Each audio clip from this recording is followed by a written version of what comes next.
Alright, here's my next repair project. This one is a little bit overdue.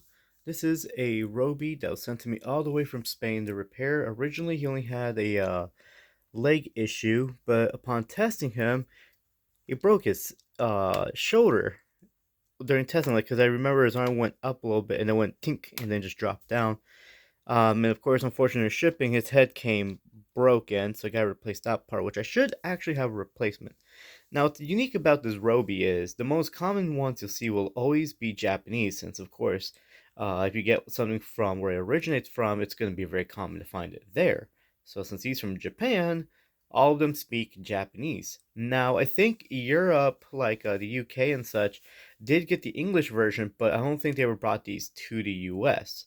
For a lot of you who do not know, Robi is a weekly project, as in when you do the whole subscription, you pay a certain amount per issue. There's about maybe I think 70 issues overall, and each one will contain a book with information about robotics and famous robots and movies and such, along with how it works.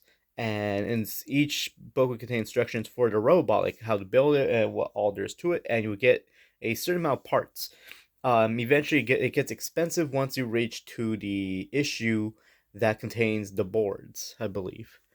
Now, of course, you can buy these fairly cheap within Japan, either working or non-working, depending. Sometimes if you get one that's really cheap, there's a good chance it wasn't built right. Which in this case, that was the case with my first Robi. I paid about $100 and something for him at the time because I really wanted one, and I had to rebuild him because he actually was not built right. So took him apart. I had to measure everything out. So I actually have a box. Sorry.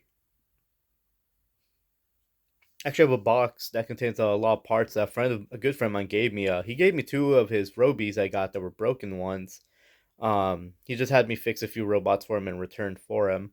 So we currently own three Robis. Two need to be serviced, and there's our original one that still works. But yes, all three of them are Japanese, and finding an English one is just really cool and really hard to find.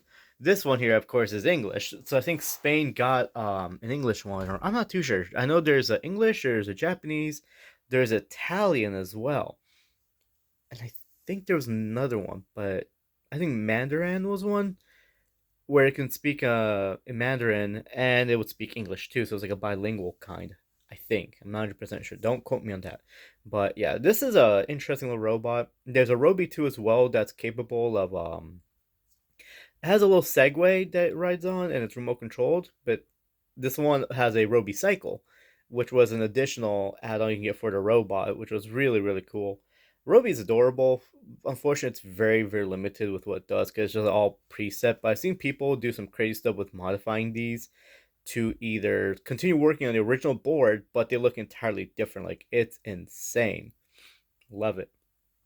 But yeah, this poor fella needs a leg servo right here, needs a arm servo, and the head has to be entirely, pretty much this neck piece has to be replaced. I will turn him on, but I want nothing breaking.